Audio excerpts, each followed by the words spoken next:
schepsel worden. En dat is met autoriteit gegeven, die opdracht. And then when you look at that, the scribes and the Pharisees at that time have forbid the people to even accept Jesus just prior to Jesus' crucifixion. De leiders van destijds, die verboden mensen om Jezus aan te nemen als verlosser.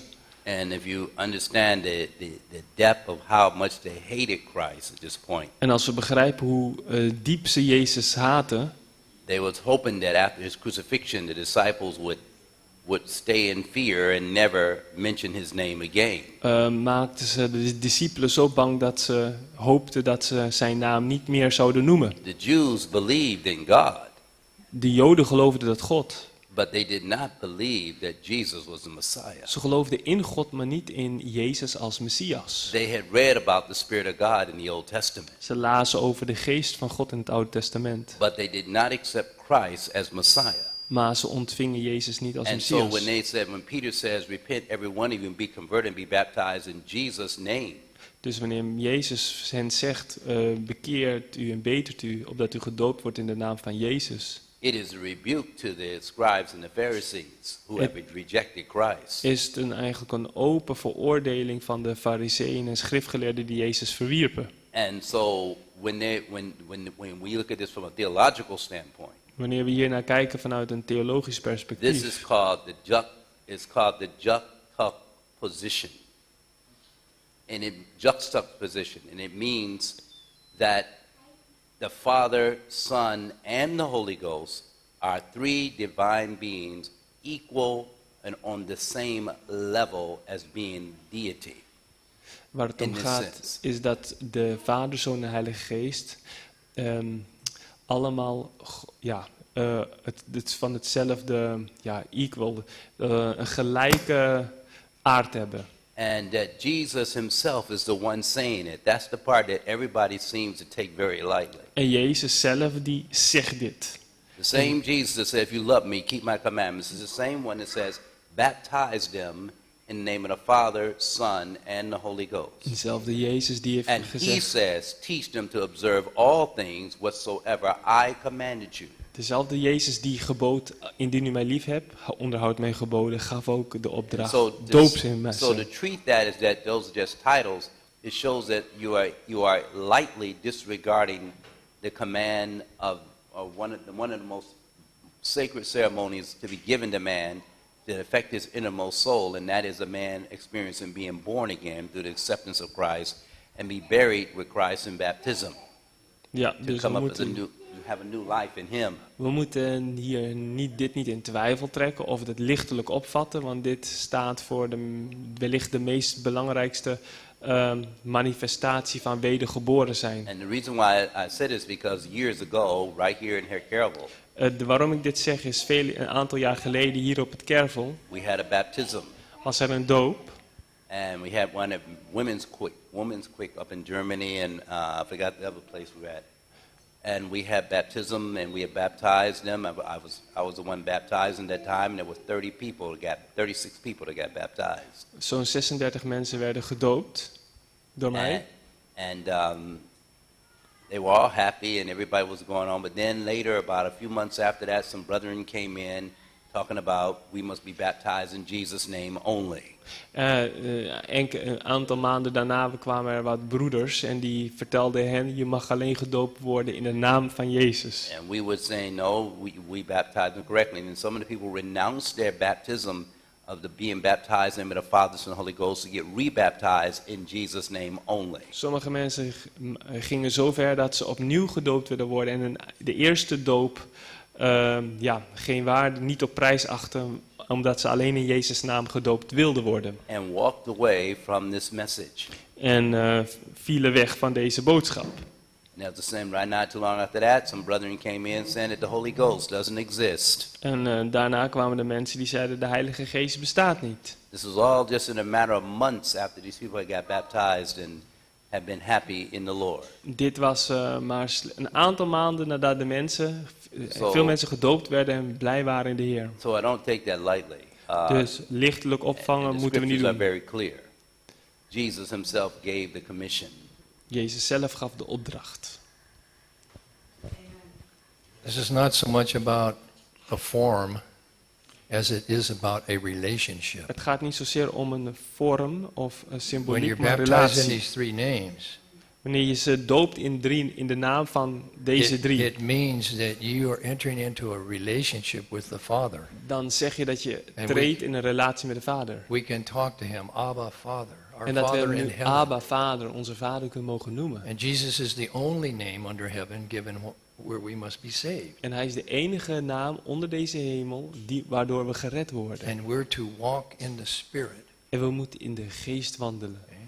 So this is about a relationship, Dit is over het gaat not so over much een about a relatie. form, En niet een vorm. but about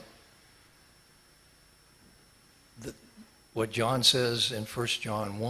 Wat But Johannes what zei we in have seen Johannes. and what we have heard and Wat we what we gezien have en touched. gehoord hebben en wat we aangeraakt hebben. This, and the Greek word for this fellowship is koinonia. En het Griekse woord is It's a really koinonia. close, really close. En het houdt in dat je heel dicht bij je Close naaste to staat. Jesus as a friend. En dat je Jezus als een vriend ervaart. That's how I understand that. Zo Anyway, part begrijp of ik it. het.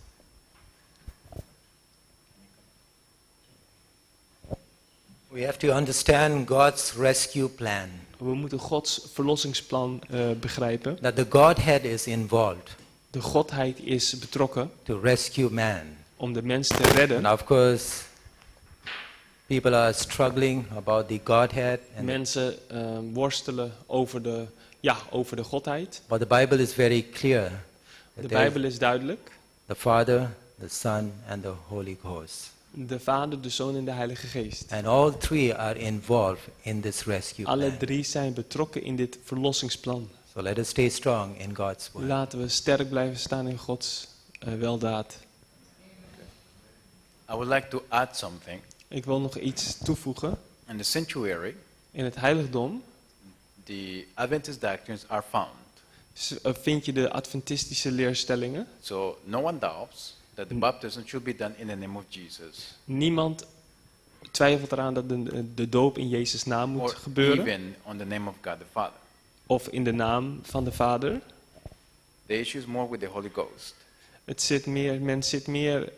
Valt meer over de Heilige Geest. But Maar the doctrine of baptism is found at the lever, brazen lever in the sanctuary, in the outer court. het leerpunt van de doop vinden wij terug in het wasvat in het voorhof. You have the gate, the altar sacrifice, and the brazen lever. Je hebt de poort en dan had je het brandofferaltaar en het wasvat. And of course, it was filled up with water, Dat was gevuld met water. and that is where we find the doctrine of baptism. Daar vinden wij dus het leerpunt van de doop terug. Water in John chapter 7 symbolizes the Holy Spirit. Wat in Johannes hoofdstuk 7 symboliseert de Heilige Geest. Right on the furniture where the baptism is found. Daar bij het voorwerp waar de doop gevonden wordt. So the water itself Het water zelf in the sanctuary is a symbol of the Holy Ghost. in het heiligdom symboliseert de Heilige Geest. In John 7. In Johannes 7. And because of the water in the brazen lever is because we can connect the doctrine of baptism. Dus het is via de bronzen wasvat dat wij de doop kunnen verbinden met het heiligdom. So the Holy Spirit is directly connected to the doctrine of baptism in the sanctuary. De Heilige Geest is direct gelinkt met de leerstelling van de doop in het heiligdom. Now, the next point is Het volgende punt is historical. historisch. Since the time of the apostles Vanaf de tijd van de apostelen till the first bishops appeared, totdat de eerste bisschoppen tevoorschijn kwamen. so we had only persecutions from the Romans, Dus we hebben de vervolging van de Romeinen achter ons. but the attacks on the Christian church was not on their doctrines.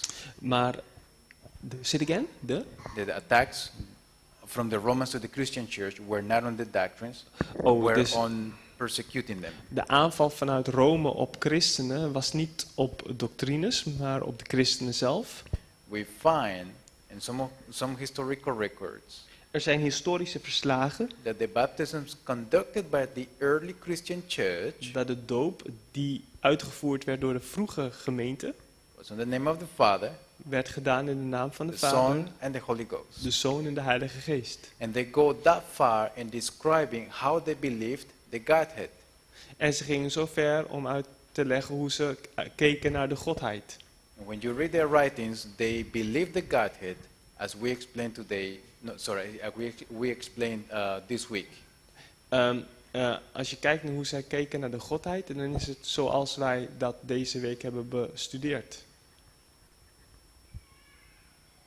That is what I wanted to say.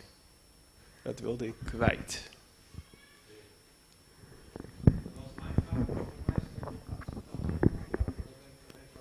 Even kijken.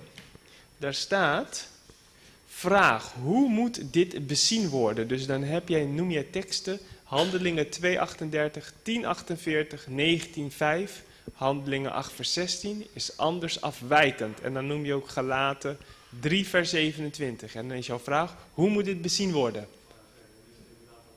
Ja. Ja. Wil jij dat nog beantwoord de vraag krijgen? Oké.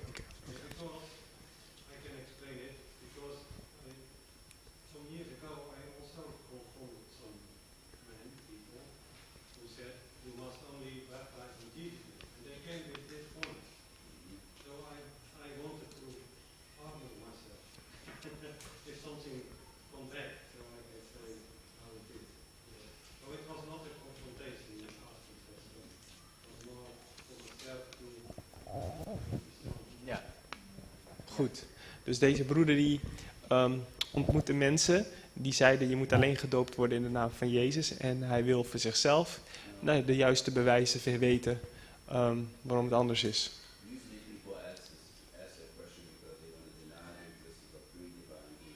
Meestal worden deze vragen of deze punten gesteld omdat men de realiteit van 3 wezens wil ontkennen.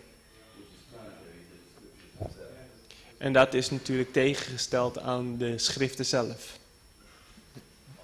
They also say that that text in Matthew 28 is not in the original Greek. Ze zeggen ook dat het vers in And they Matthäus use 28 they niet use that to origineel is in het support Grieks. their theory Om dit that te you only stellen. baptize in the name of Jesus. En dit gebruiken ze ook als argument om alleen in de naam van Jezus te dopen. Okay, but in the spirit of prophecy, she consistently uses that text. In The Spirit of Prophecy gebruikt Zuster White constant die tekst. So we can rest assured that that is an inspired text. Dat is dus And een it belongs in the geïnspireerde Bible. tekst. En het behoort in de Bijbel te zijn.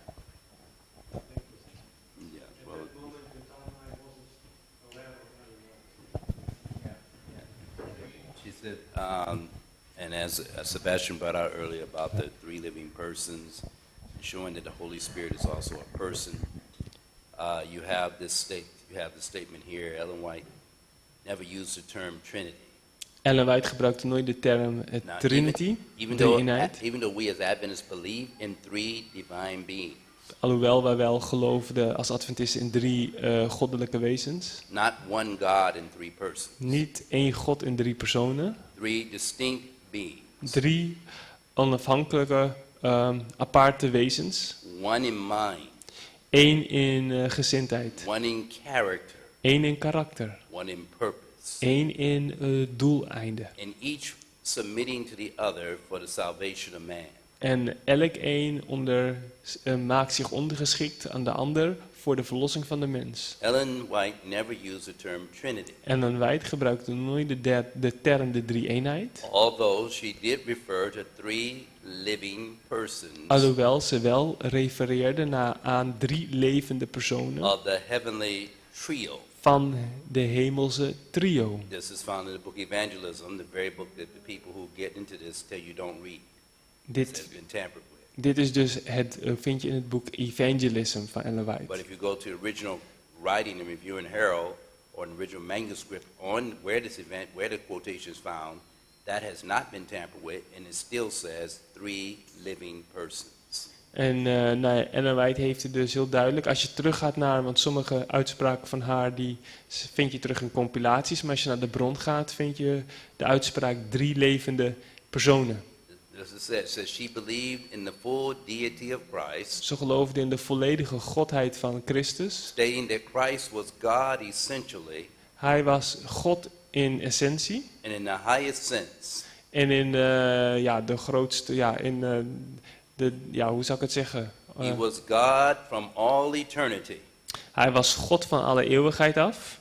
God over all, blessed forevermore. Hij was dus God in elke zin van het woord en hij is gezegend en voor altijd gezegend. And that's Review and Herald, April 5th, 1906. And finally she says, she also referred to the Holy Spirit as the third person of the Godhead. Ze verwijst naar de Heilige Geest als de derde persoon van de Godheid. Now, does the Bible, when we go to Matthew 28, 19 and 20, that everybody professed that that's not in the original Greek, does it not say, baptize them in the name of the Father, Son, and the Holy Ghost, pointing to the Holy Ghost as the third person? Als je die tekst neemt in Matthäus 28, vers 19, waarvan sommige mensen zeggen dat het niet origineel is aan het Grieks, vind je dan niet alsnog de uitspraak, doop hen in de naam van de Vader, de Zoon en de Heilige Geest, met de Heilige Geest als derde persoon. Third person of the Godhead. Dat is dus de derde persoon van de Godheid. And what's the term we use? Not Trinity, but Godhead. Wij gebruiken ook, verkiezen de term Godheid in plaats van Godhead is drie-eenheid. biblical, Trinity is unbiblical. Godheid is bijbels, de drie-eenheid is onbijbels. And under Godhead we believe in three divine beings, but we do not believe in three as the Trinity definition describes three. En dan in het licht van de Godheid geloven we in drie wezens en niet zoals de drie-eenheid dat beschrijft. And it says here, the third, we believe the Holy Spirit as the third person of Godhead.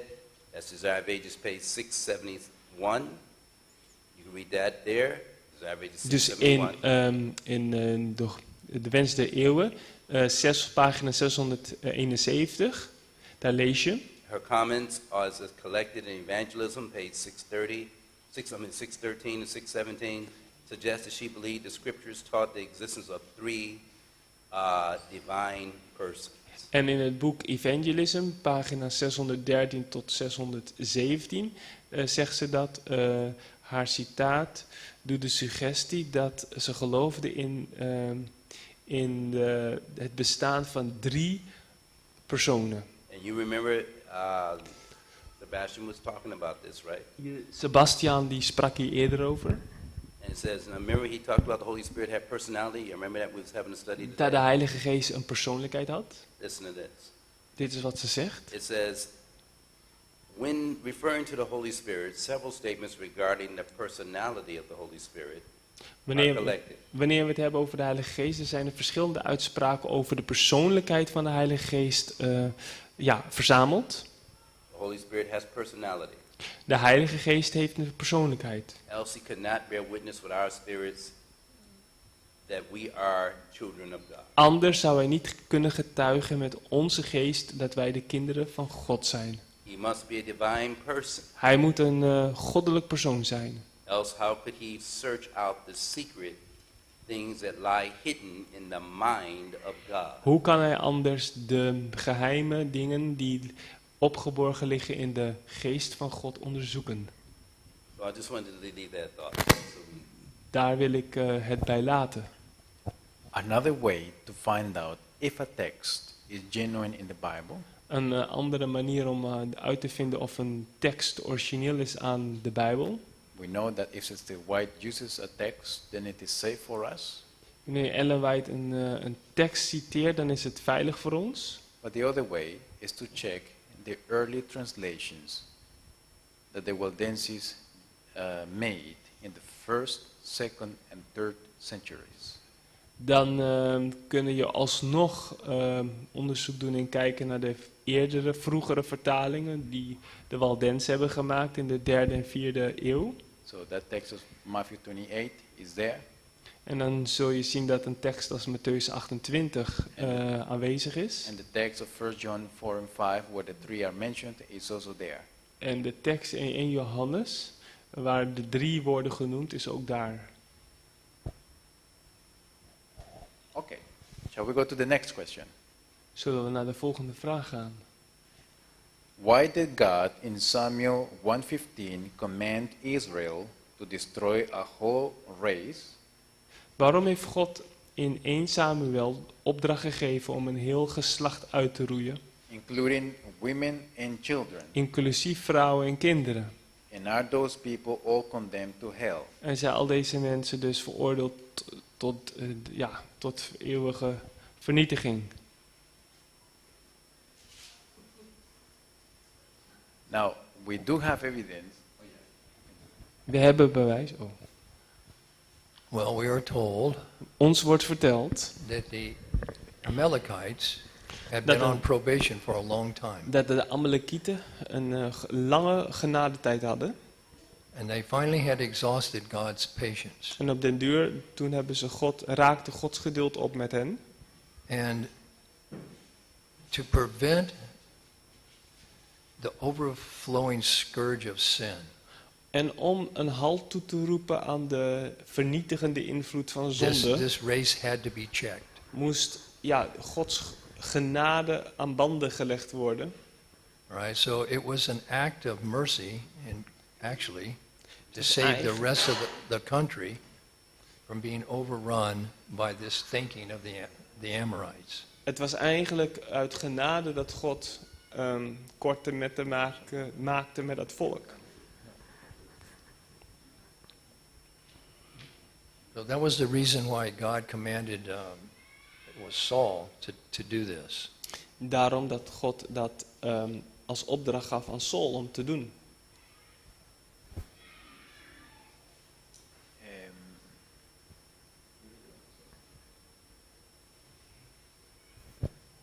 God is a God of patience and love. God is een God van geduld en liefde. In fact, if you look in the Bible, judgment of God comes in the third and fourth generation. Gods oordeel komt of reikt tot het derde en vierde geslacht. Like for the Amorites came in the fourth generation. Voor de Amorieten kwam het in het vierde geslacht.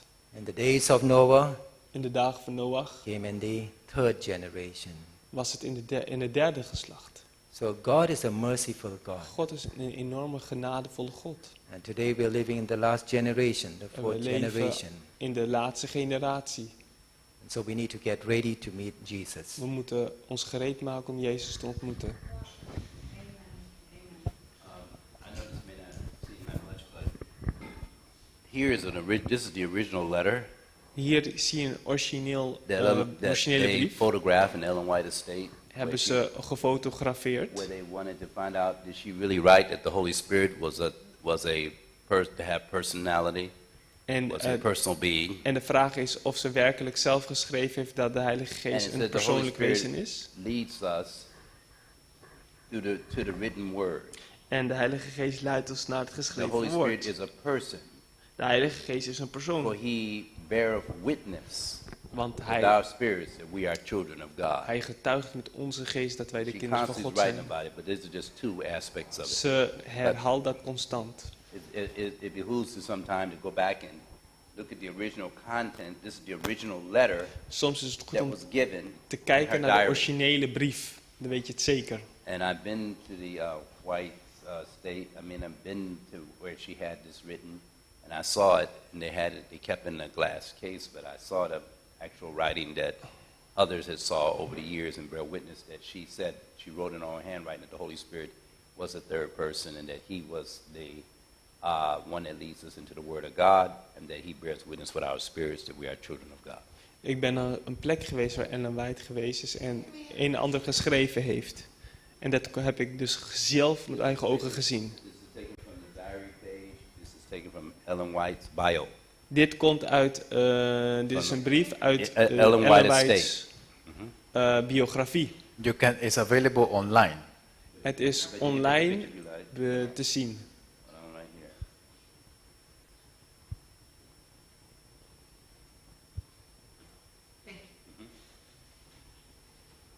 Now, regarding to this question, Sister White does say that the heathen nations had a knowledge of God. Ellen White zegt dat de heidense natie een kennis van God hadden. If you watch a few videos on archaeology about these nations in the Old Testament, Als je een paar video's bekijkt over deze natie in het Oude Testament, they were engaging a lot in human sacrifice. deden ze veel aan menselijke offers. And in the same way as the Lord sent Jonah to Nineveh Zoals Jona gezonden werd naar Nineveh and the Hebrews to Babylon, en de Hebreeërs naar Babylon, Medo-Persia, Medo-Perzië, Greece and Rome, Griekenland en Rome. these hidden nations also had their opportunity. Zo hadden deze naties ook de mogelijkheid, Plus, they also had a previous knowledge of the God of heaven who made the heavens and the earth. om Sister, te what that veranderen, say? want ze hadden ook kennis van de Hemelse Vader. So here you have a voluntary decision Hier zie je dus een vrijwillige keuze die gemaakt wordt. not to follow God. Om God niet te volgen. They made their decision Ze hebben dat besluit genomen and they hit bottom in sin. en ze dompelden in de zonde. So are those people all condemned to hell? Zijn al deze mensen veroordeeld tot de hel? They made their choice. Ze hebben een keuze gemaakt. The wages of sin is death.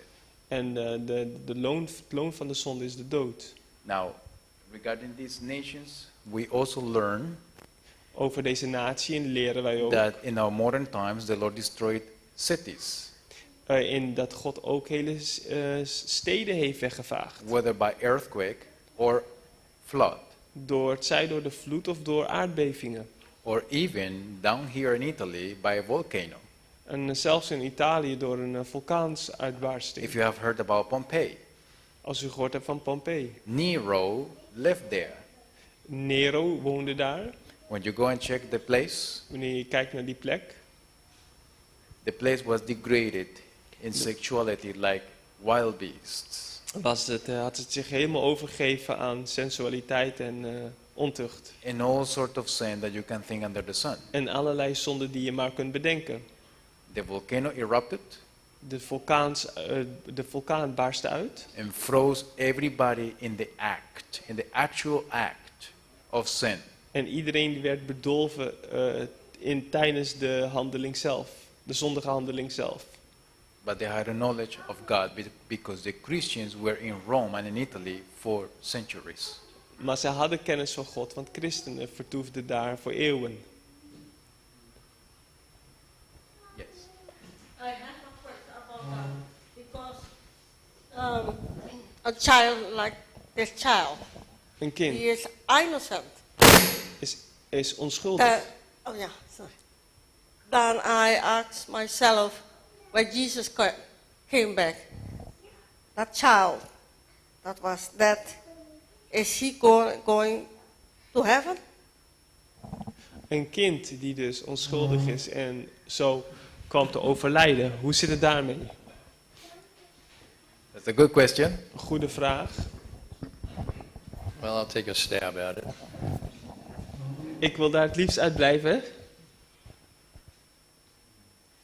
God knows the end from the beginning. God kent het einde vanaf het begin. They may not suffer the lake of fire, Dus het kan zijn dat ze niet overgegeven worden aan de vuurzee. but God knows they would never have developed a character Maar God fit for weet heaven. dat zulke mensen misschien nooit een karakter zouden vormen geschikt voor de hemel. So they may be as they never were. Dus het zou kunnen zijn dat God ze behandelt alsof ze er nooit geweest zijn. Okay? God can't save them God kan ze dan niet redden, as children, but Als kinderen. God can't take them to heaven either. maar hij kan ze niet redden, maar hij zal ze ook misschien niet in de poel van vuur laten branden. So he just lets them be as they never were. Dus God die gaat met sommige mensen om alsof ze nooit geweest zijn. Dus die worden niet opgewekt in de tweede dood. Uit genade, uit genade. En dat is iets genadevols.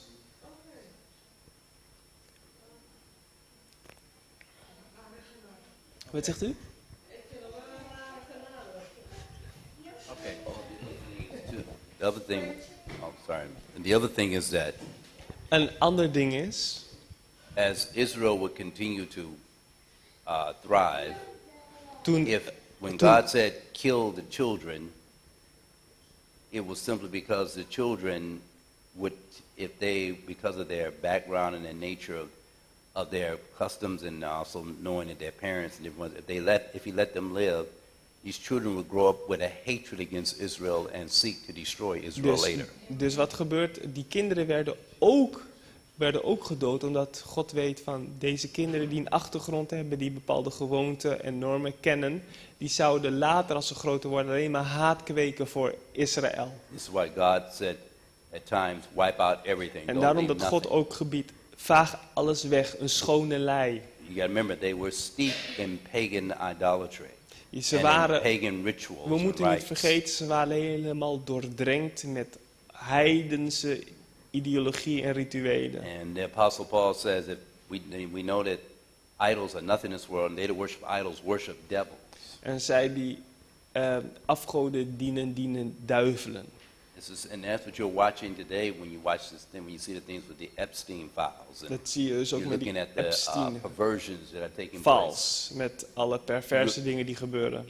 It's not just a sexual act alone, it's sexual act mixed with devil worship perversion. Het had ook te maken met afgoderij wat Epstein beging. So it's something that God abhors. It's actually Luciferian worship that you're En watching in the entertainment Wat die world. natie deden was Luciferiaanse aanbidding uitvoeren. Okay. Yes, brother Henk. Er is ook gradatie in straf. There's also a difference of punishment. Could we say that? Yes, it does. A difference of degree in punishment. Yes. Based on the knowledge a person has Gebaseerd op de kennis die and what mensen they've hebben and the truth that has come their way. en de waarheid die men heeft begrepen. And the sin committed. En natuurlijk ook de soort zonde die begaan is. Okay. Next question. Volgende Ellen White vraag. mentions 6,000 years a lot. Ellen White die heeft het vaak over 6000 jaar. Keep in mind, creation was exactly 6 days, De schepping zelf duurde 6 dagen. and then the 7th day. En dan had je de 7e dag. Is it therefore appropriate to say God might come between 2027 and 2031? Is het dan goed om te zeggen dat Jezus zal komen tussen 2027 en 2031? As creation was exactly 6 days, Zoals de schepping die precies 6 dagen duurde and the 7th day rest? en de 7e dag een rustdag was. If we go back and study the history of the 6,000 years, Als wij een studie doen naar de geschiedenis van and de you go back to our 6000 jaar early Millerite history, en kijken in de vroege Millerite geschiedenis, you'll find that they traced the 6,000. Miller did a more thorough chronology on the 6,000 years than Genesis. I think Genesis was the early chronology that Ussher's chronology. He did a more thorough chronology than Ussher, and he found that the 6,000 years had almost transpired in 1844. hij kwam tot de ontdekking We were almost at the 6,000 years then, dat die 6000 jaar nearly close to it. bijna tot de voleinding kwam in het jaar But 1844. the end of the world was not predicated on the 6,000 years. Maar het einde van de wereld is niet gebaseerd op het bestaan van een 6000 jaar of een zesdaagse The end of the world scheppingsweek. was predicated on God's people being ready and having the character while proclaiming the message to the world. De terugkeer van Jezus is gebaseerd op de belofte dat de hele wereld de boodschap zal horen en Gods volk gereed is. Because that is connected with the great plan of redemption. Want dat is verbonden met het grote verlossingsplan. Time is not the issue here. De tijd is niet het probleem. The issue is us being ready in character. Het belangrijkste is, of het probleem is, wij die gereed moeten staan. And this is Door een what we're goed karakter told, te and hebben. because of our insubordination and apostasy from the Word of God, we have to remain here many more years beyond the 6,000 year period that everybody's trying to point to as this is going to be the culmination of the end. Because of insubordination, we should have been in the kingdom long ago. we Wij were hadden told. al lang in het koninkrijk van God moeten zijn, maar het is door afval en onze onwilligheid dat we hier langer moeten blijven. And so we see zijn that op de aarde. we will have to wonder like Israel wandered in the wilderness, we will wander here many more years because of our insubordination and our unbelief. Net als Israël, het oude Israël, moesten we nog vele jaren langer struinen op deze aarde, omdat we ongelovig zijn. And because we're preaching the third angel's message, Omdat we de derde engelboodschap the prediken. third angel's message is not hung on time. En dat hangt niet af van tijd. There is no time setting after 1844. Na 1844 is er geen time zetten, of het stellen van tijd is Dus- niet meer het geval. And you're basing it on time of Jesus 27 AD, 2000 years later, is 2031 AD, 2027 AD, 2026 AD, whatever, or 2031 AD. You're still setting time. Ja, en als wij dan nu 2000 jaar gaan rekenen vanaf Jezus sterven, 31 na Christus, ja, alsnog gaan we dan over tot het stellen van een bepaalde tijdsperiode. Wat We're niet in goed a is. watching, waiting time period. Wij bevinden ons in een bepaalde tijdsperiode. And En every dat day is we dat we should be moeten wachten making our en calling wakende zijn. and election sure, sending our sins beforehand the judgment, seeking to purify our souls and obeying the truth, that no come what may, whenever it comes, or we should die before that time ends, our names will be retained in the book of life, and we have worked out our own personal salvation with fear and trembling. Wij moeten dus strijden, geestelijk gezien, voor onze zielen, hel. En dat we een schoon hart hebben en dat we onze zonden Because we're told that belijden en vergeven voor vragen. Dat moeten we doen. People set the time, and then let's say 2027 comes, and 2031 comes, and Jesus didn't come. Maar wat- It's that time, and it doesn't happen. Als men daar weer een tijd gaat noemen en Jezus verschijnt niet in 2031, wat dan? There was one man that said that Jesus was coming in, that the Sunday laws will be here in March 2004. Er was iemand die zei, de zondagswet wordt uitgevaardigd in maart 2004. And Adventists got excited about it, and they started getting ready. Adventisten 2004, the werden Sunday laws will be here, bereiden and probation zich going to close. Dus men zei de genadetijd gaat sluiten. What year are we in? Welk jaar zitten we nu? 2026. 2026. What happened to his 2004? Wat gebeurde er met 2004? He was preaching present truth.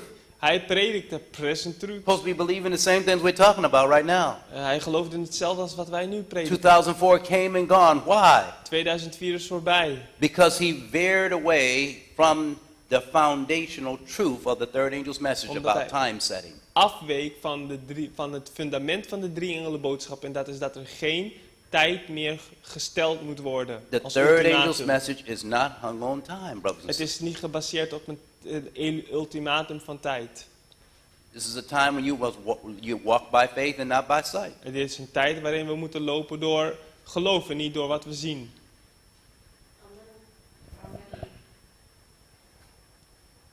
Time has always been presented as being short, Tijd wordt altijd gepresenteerd als and iets dat Jesus kort is at the door. Jezus staat aan de deur.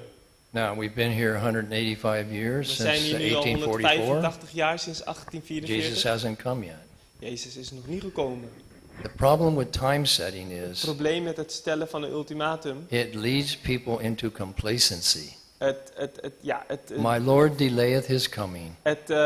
Het dwingt mensen in een soort van All staat van things continue as they were gerusteloosheid. before. And people become complacent in their religious experience. Mensen worden gemakzuchtig. En dat krijg je ervan als je tijd gaat stellen. En dan gaan mensen daar naartoe werken.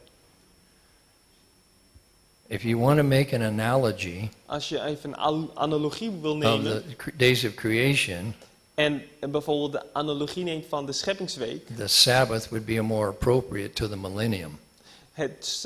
De Sabbat zou bijvoorbeeld een symbool kunnen staan voor het millennium. The 6 days of creation equivalent to the 6,000 years of history. En de 6 dagen van de scheppingweek zouden symbool kunnen staan voor je kunt zeggen, de 6000 jaar oude wereld. And the Sabbath, En de Sabbat 1,000 years of rest for this earth. zou 1000 jaren rust betekenen voor deze aarde. That would be the only analogy you can make. Dat is de enige analogie die je kunt trekken. But even with that analogy, you cannot put it up. You don't know exactly when the 6,000 years will be. En That's alsnog weten we niet wanneer precies die 6000 jaar gaat voleindigen. Dat kunnen we niet zeggen. We don't know when the 1,000 years will begin or when it will end. We weten niet wanneer het begint, noch wanneer het eindigt. Well, once we get to heaven, we'll know when it will Nou, end. als we wel in de hemel zijn, dan wel natuurlijk. But we won't know when it begins. Maar wanneer het begint, weten we niet. Yeah, the 6,000 years does not have a specific date. De 6000 jaar heeft niet een specifieke datum. Well, we cannot set time when Jesus will come. Alhoewel we geen tijdstip kunnen noemen wanneer Jezus gaat Or komen. looking at the signs fulfilling around us tells us that Jesus is coming soon. Als we kijken naar de tekenen die om ons heen in vervulling komen, dan weten we voldoende. And God can cut it in righteousness. En Jezus die kan het koord snijden in gerechtigheid. But let us not look at time setting, Maar laten we het niet hebben over het stellen van een because tijd. tomorrow is not guaranteed for us. Want morgen is ons niet gegeven What if death vanzelfsprekend. comes to you tonight? We weten niet eens wat ons overkomt vanavond. So a lot of people try to time set. Vele mensen die gaan over But tot yes, het stellen we van een should know ultimatum. where we are in time. En we moeten weten waar we ons bevinden in de And tijdslijn. that's the reason we connect events with Bible prophecies. En daarom verbinden wij gebeurtenissen met Bijbelprofetie. Because events are like a clock hanging on the wall, Want die gebeurtenissen zijn als een klok die aan de muur telling hangt. us where we are in time. En die geven aan waar we ons bevinden op de tijdslijn. I mean, we can go deep into this study. We kunnen diep gaan in deze studie. But what we should do is we have to reflect the character of Jesus. Wat we moeten doen en leren is Christus karakter reflecteren. We have to be consistent Christians. We moeten consistente christen zijn. We should be, as I said, 7 days Adventists. We moeten zevende dags Adventisten zijn. Of 7 dagen lang Adventist zijn. We are Adventists only on Sabbath. Dus niet alleen op Sabbat een Adventist zijn. We say we're seventh day Adventists. Dat we alleen een zevende dags Adventist How zijn. many of 7 us dagen. are reflecting the character of Jesus right throughout the week? Hoeveel van ons weten het karakter van Jezus Not gedurende many de of- week te reflecteren? Not many of us. Niet velen van ons. So we have to examine ourselves We moeten onszelf onderzoeken and get ready to meet Jesus. en ons gereed maken om Jezus Because te death ontmoeten. can come at any time. Want de dood kan elk moment Amen. komen. And this is the topic of my subject in the morning meeting. Dit is het onderwerp, The Sabbath more fully. dit is het onderwerp van de wijding morgenochtend. Dus als je het wil weten, moet u komen. Let me ask you a question. What is the midnight cry? Wat is de middernachtelijke roep? What did it consist of? Waar bestaat het uit? Because if we were to understand our history, Als we onze geschiedenis zouden kennen, some things would be self-explanatory. We dan wouldn't zouden be sommige we dingen wouldn't van be daar al having to keep duidelijk zijn. rehearsing the same ground. What did the midnight cry consist of? Waar bestaat de nachtelijke roep uit? Waar bestaat het uit? Because if you, the behold the bridegroom come up, Dat but de bruidegom komt. the midnight cry consists of one of the first teachings of the midnight cry Een that van was de, given at that time was the 6,000 years. een van de eerste leerpunten als onderdeel van de middernachtelijke roep was de 6000 jaar. The 7 times. De 7 tijden. The 2300 days. De 2300 avonden en morgens. This is the midnight cry that was given by Samuel Snow. Dit was de nachtelijke roep die werd in the gegeven extra door camp Samuel meeting. Snow. And pointed to October 22nd as the day that they believed Christ was going En to dat was come. op een campmeeting als deze. En toen zei van Jezus komt terug 22 oktober It consists of the 1844. 70 weeks. Toen keek men opnieuw naar de 70 weken profetie van Daniel 9. And interesting enough, it talks about the 70 weeks and it mentions it goes into the baptism of Jesus. En men verbond dat onder andere met de Him doop cut van off in Jezus.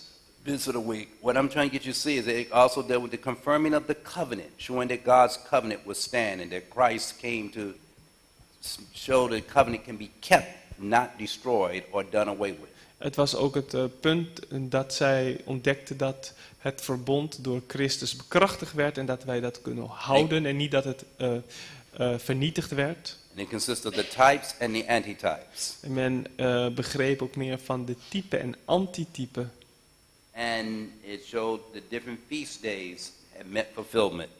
En men ontdekte dat bepaalde feestdagen al vervuld werden. And the fulfillment of the blowing of the trumpets. En dat het blazen van de trompetten ook in vervulling was gekomen. And pointing to the great day of atonement. All this was the midnight cry. En dat de grote verzoensdag aanstaande was, dat werd allemaal duidelijk tijdens die middernachtelijke roep. And so a lot of things that we see people are going back and forth with is already been laid out in our early history. Veel vragen waar mensen mee zitten, die worden beantwoord in onze vroege geschiedenis. I would like to add something. Ik wil graag iets toevoegen. Sister White talks extensively on time setting.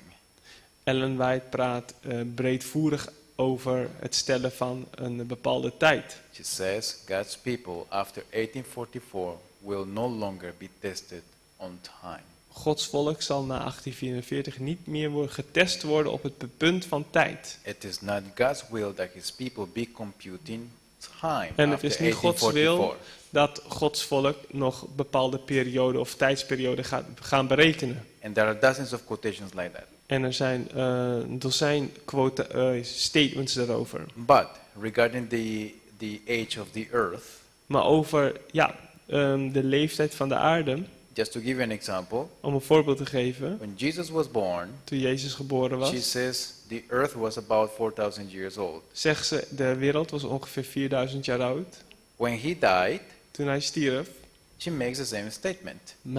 maakte ze hetzelfde, dezelfde The uitspraak. earth was about 4,000 years old. De wereld was ongeveer 4000 jaar So oud. that is not to give you an exact date, Zij gaf dus nooit een precieze leeftijd of datum. but just to give you an idea.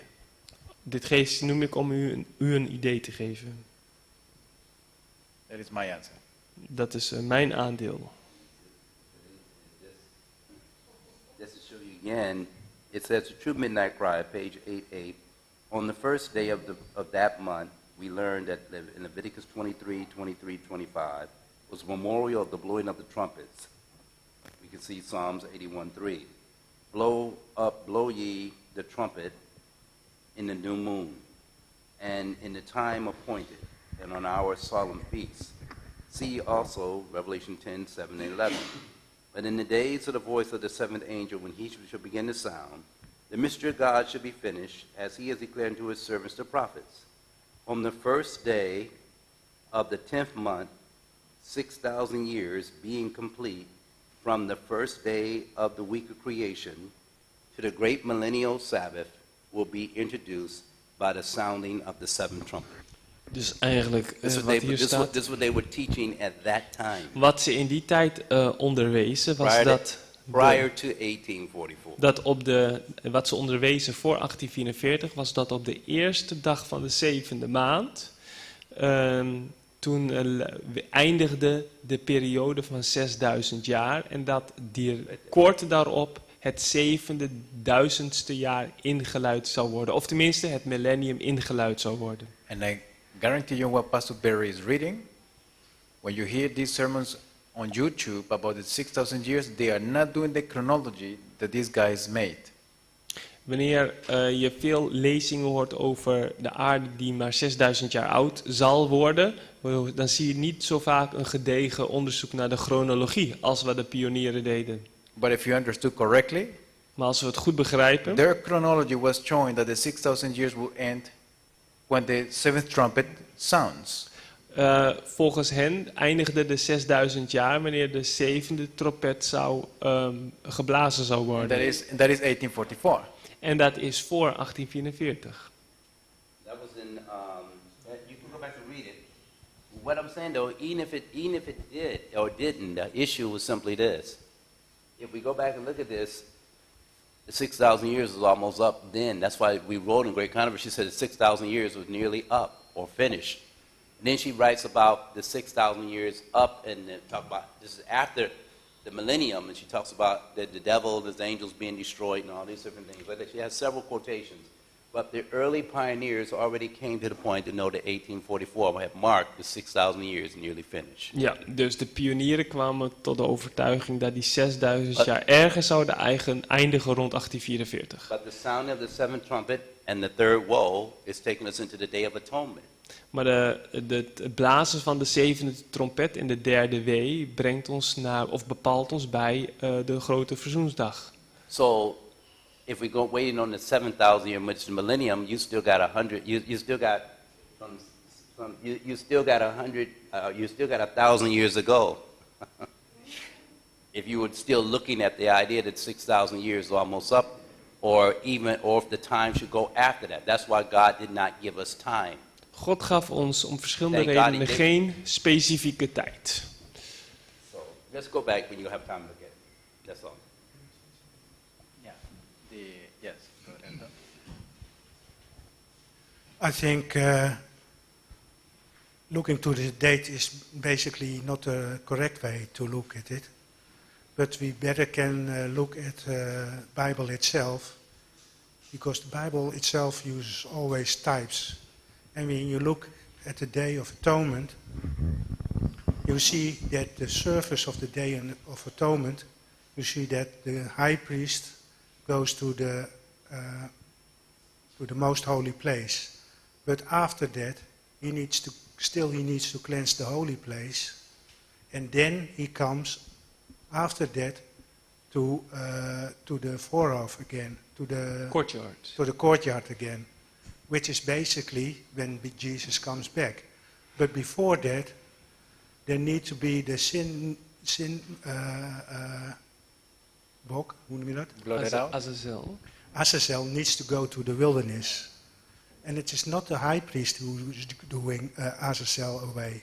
It's a fit man in English, or in Dutch, which I think in this case is better, is a man who is ready, who needs to put the sin Azazel away. Mm-hmm. Dus even... And the fit man, or the man who is ready, that are we, ourselves. So we need to put our sins away in our lives. With enough men, of course. Mm-hmm. Now, next question.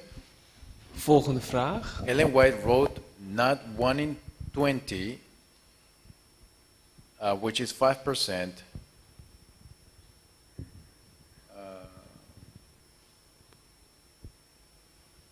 Yeah, basically, this question is meant for not 1 in 20 Adventists would be saved, and that is actually 5%. Is that symbolic or literal? Oké, Ellen White zou gezegd hebben, niet 1 op de 20 zou gered worden, of is gereed.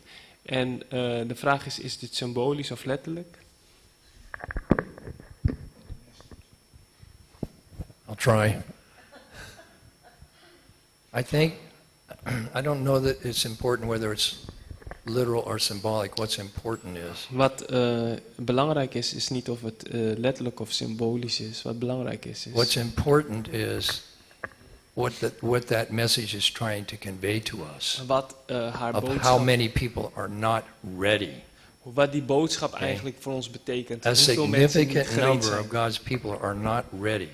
Dat veel van Oké. Gods kinderen niet gereed zijn. Another place she said 1 in 100. Op andere plekken zegt ze Oké. niet 1 op de 100.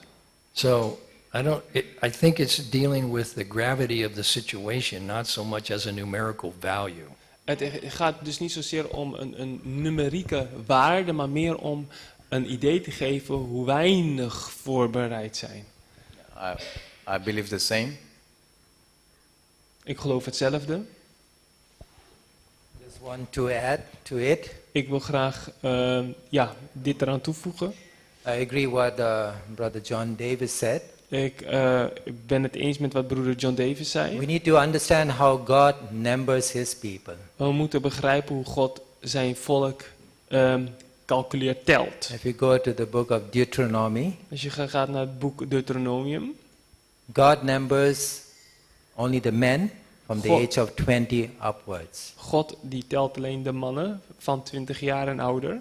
So when they came out from Egypt, Toen ze uit Egypte kwamen, I mean, there were, I think, 500,000. waren er 500.000. Or only the men who were ready for war. Maar toen werden alleen de mannen die gereed waren voor de oorlog geteld. What about those who are below 20 years? En hoe is het met hen gesteld die minder dan 20 jaar oud zijn? What about the women? Hoe zit het met de vrouwen? So we cannot really say symbolic or literal. We kunnen gaan wikken en wegen over wel of niet But we symbolisch need of letterlijk. to understand that it tells us not 1 in 20 will make it to heaven, that only a few are ready actually. Waar het om gaat is dat weinigen het zullen halen. So let's not get caught up in calculations and the numbers. Laten we dus niet opgaan in calculaties en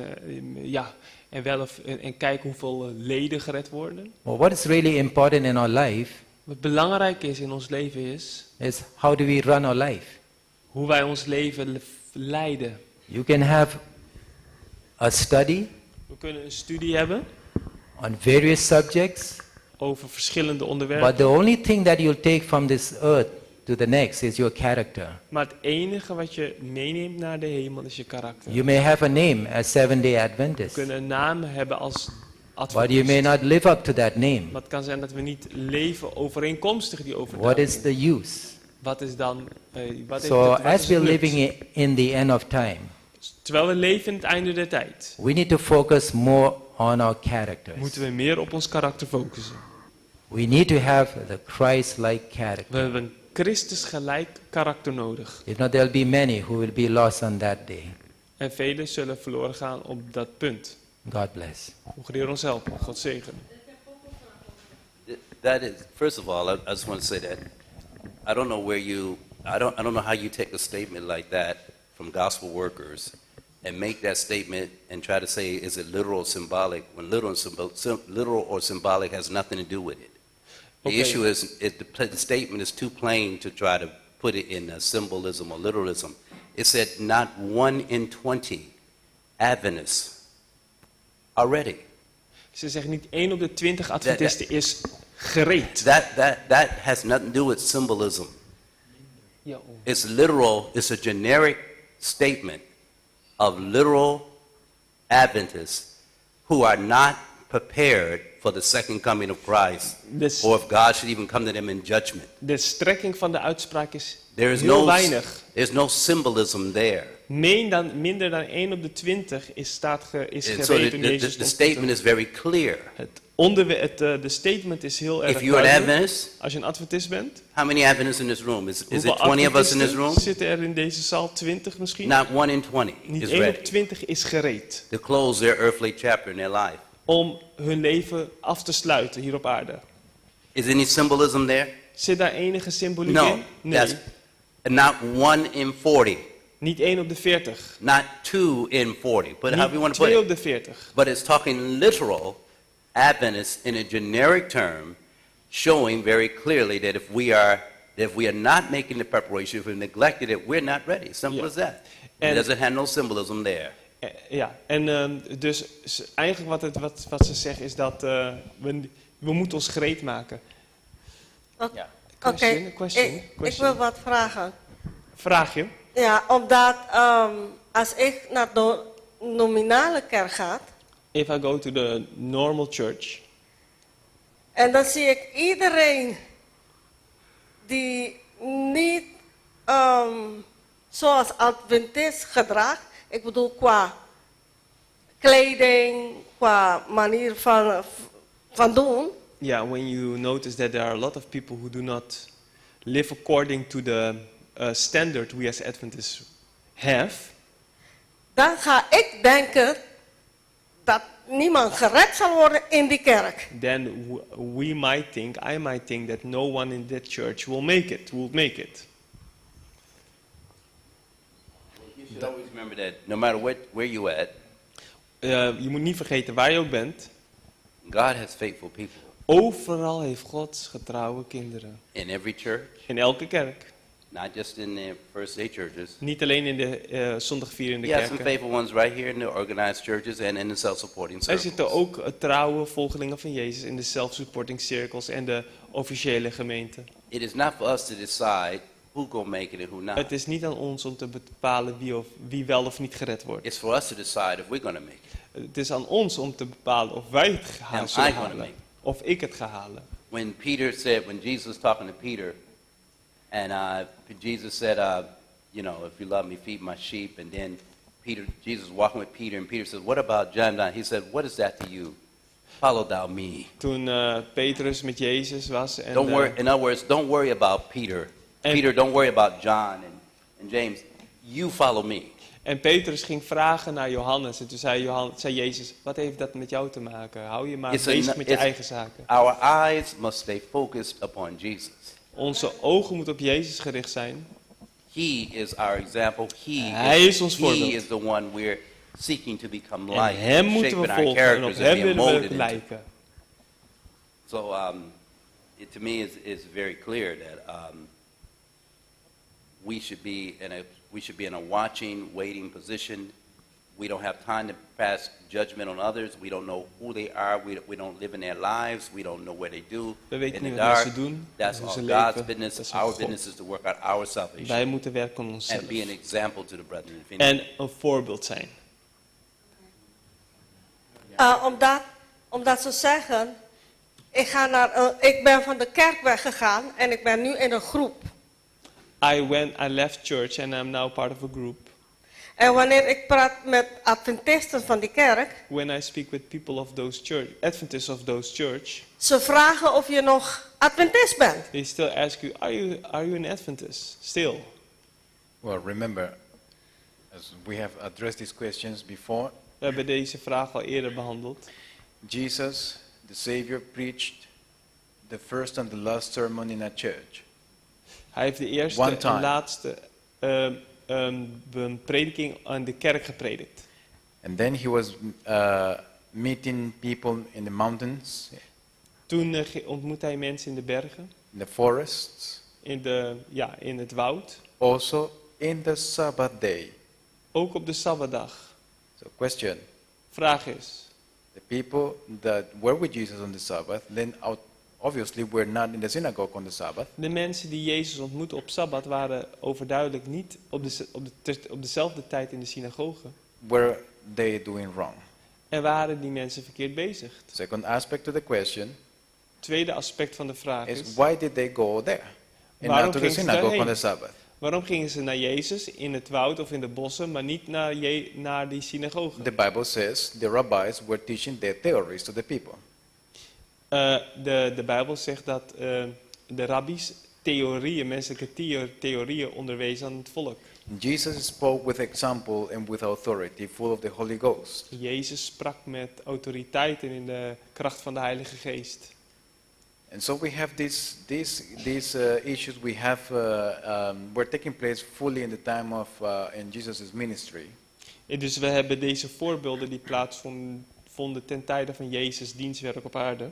And even though it's not for us to determine who is going to be saved, Alhoewel het niet aan ons is om te bepalen wie gered wordt. but everybody is going to be judged by the Lord according to the light He has given us as a people. Iedereen wordt geoordeeld naar het licht dat God zijn volk heeft gegeven. It's not for me Het is niet aan mij not to know om te weten that if someone is dressed not according to God's word, als iemand niet de juiste kleding heeft, that he is or she is in disobedience. dat die persoon per se ook verloren is. Of course, he or she may be in disobedience. Het kan zijn dat die persoon in moedwillige ongehoorzaamheid leeft, It's not my task to condemn. maar het is niet aan mij om zo'n persoon te veroordelen It's not my task to criticize. of zo'n persoon te bekritiseren. It's my task to pray. Het is mijn aandeel, mijn taak om te bidden. But of course, it is publicly seen, it is disobedience. Maar voor het oog van de mensen kan het gezien worden als ongehoorzaamheid.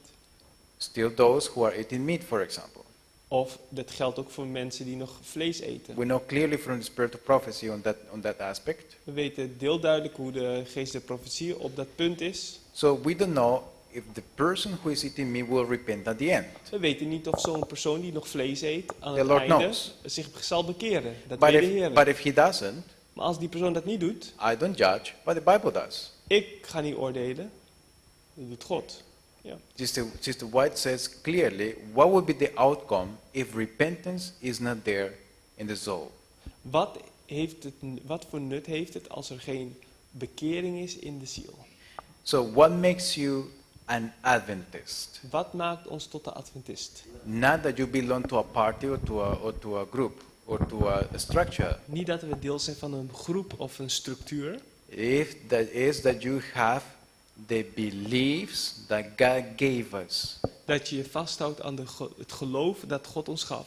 That you obey them with all your heart, with all your might, and with all your soul. Dat je ze gehoorzaamt met je hele kracht, ziel en verstand. And that you reflect His character.